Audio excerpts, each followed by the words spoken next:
Nedarim Daf continues the Gemara's search for the answer to a question asked by Yishmael Ish Kfar Yama.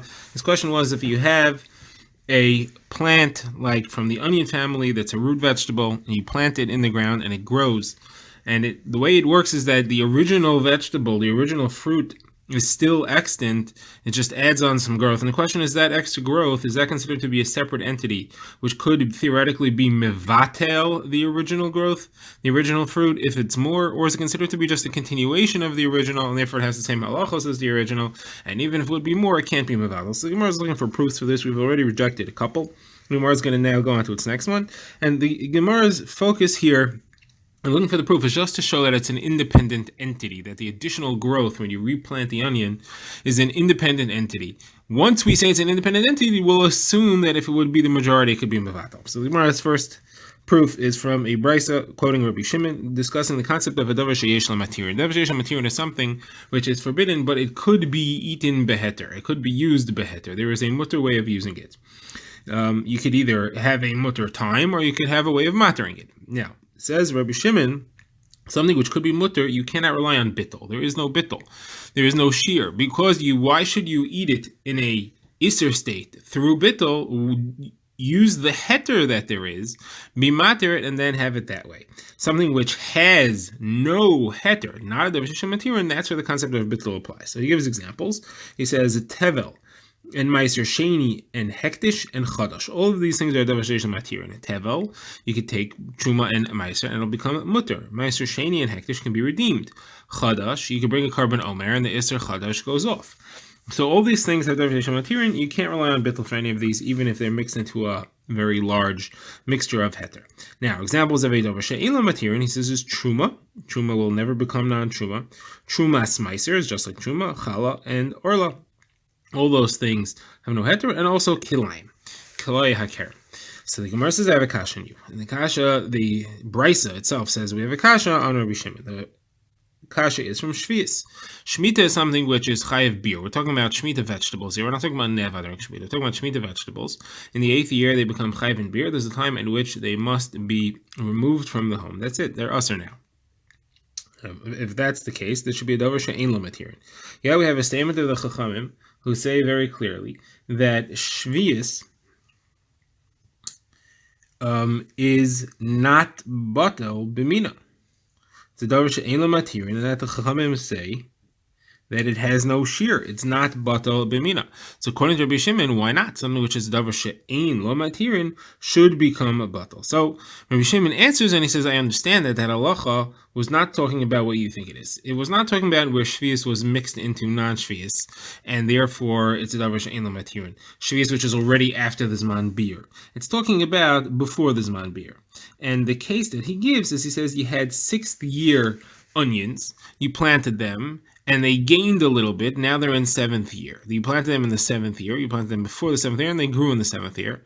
This 7th year, that part is now chayiv in beer. So that part is a davar sheyesh la matirin. It does not become a batel. That's what the Chachamim are referring to. That extra part does not become a batel because you could eat it before the zman beer, and therefore it's davar sheyesh la matirin. You should not rely on bittul to eat that. So what's our proof from all this? Our proof is that you see that the extra growth that grew after the 6th year, grew in the 7th year, is considered to be a separate entity, and therefore we're saying that remains usher, and you would need bittul to get rid of that. And the Gemara is saying you don't have it because it's a davar sheyesh la matirin. But the proof is clear that it's a separate entity.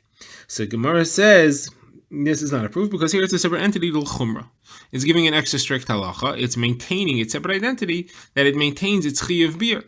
And that's why that could be the only circumstance in which you say it's a separate entity. Maybe we really don't have a proof that it's a separate entity. We're being machmir that it's a separate entity.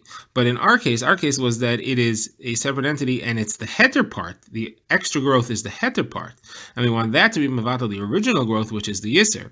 There, you don't see any proof to that question whether you would be able to say it l'kula or not. So the Gemara says, okay, let's go on to try another proof, and this is a case of onions that were left out on the ground, not in the ground, they left it on the ground during Shemitah. So we have a Mishnah that says what happens, that it rained on them and they sprouted. As leaves sprouted out of the top of these onions. And we want to know, are these leaves nourished from the ground, in which case they're Shemitah fruit and they're Aser, or are these leaves nourished from the inside of the onion, in which case they're not Shemitah and they are Mutter? So the Mishnah passing is as follows.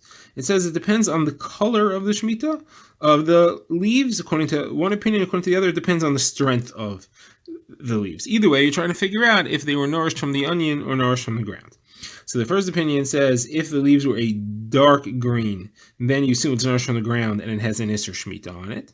If it's a pale light green, then it was nourished from the onion and it's mutter. Chanai ben Antigna says if you could pick up the leaves and they stay attached, it pulls out the onion, then it's strong, so it was nourished from the ground. If you pull it and it falls off the rest of the onion, then it is nourished from the onion and therefore it's mutter. Now, he continues, and here's our key part, and he says, after Shemitah, there was a Shemitah onion that was left on the ground, and it rained after Shemitah, and it grew leaves after Shemitah. Now it's the reverse. The onion itself is the Isser, and the part that grows later is potentially the heter, and there he says the same halacha applies. If you can tell based on simanim that it was nourished from the onion and not from the ground, then it would be considered growth from Shemitah, from the Shemitah onion, and it would be Aser.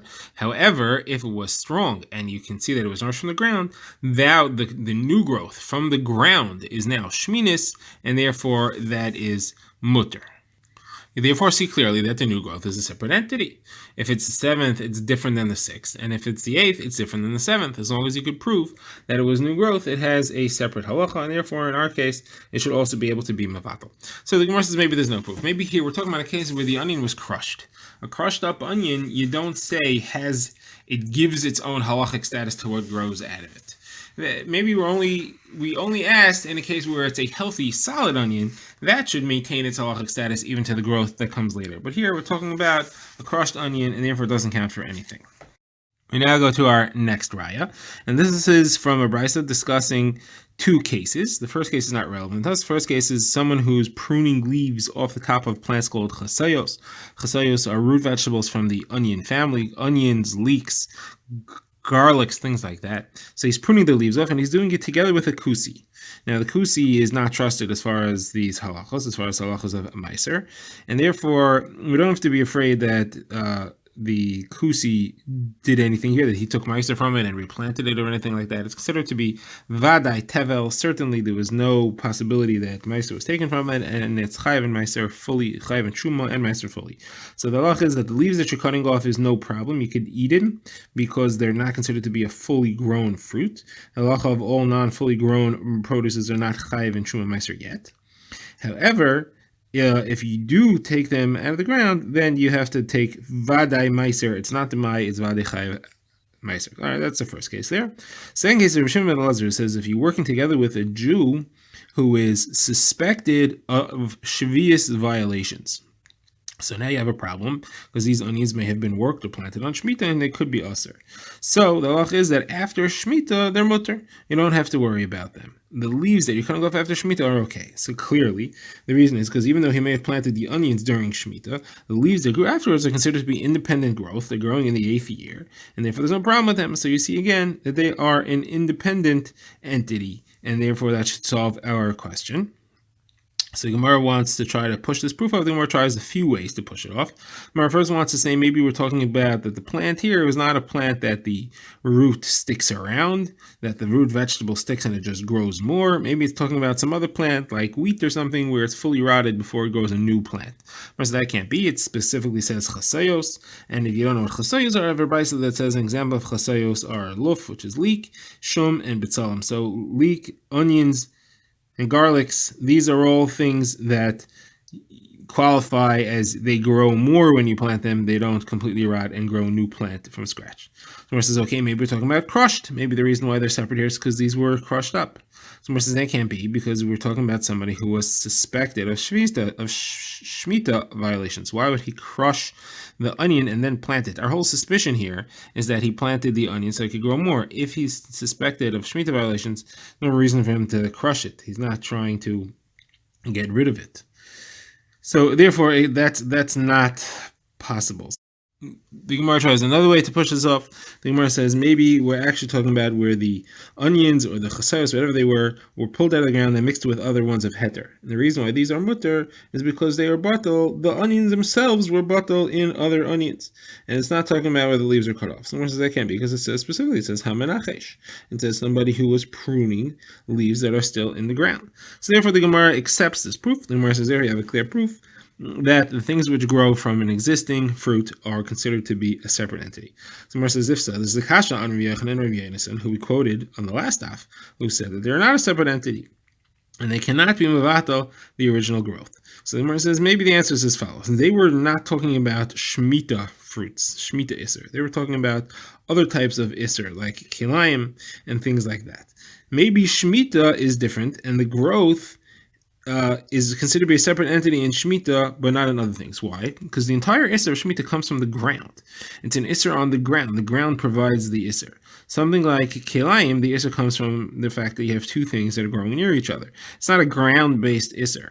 Since this is a ground-based Isser, if something grows again separately, this is now growing beheter. So it's a separate growth. The original growth was in a ground which gave it Isser, and this growth is in a ground which gives it Heter, so it's considered separate.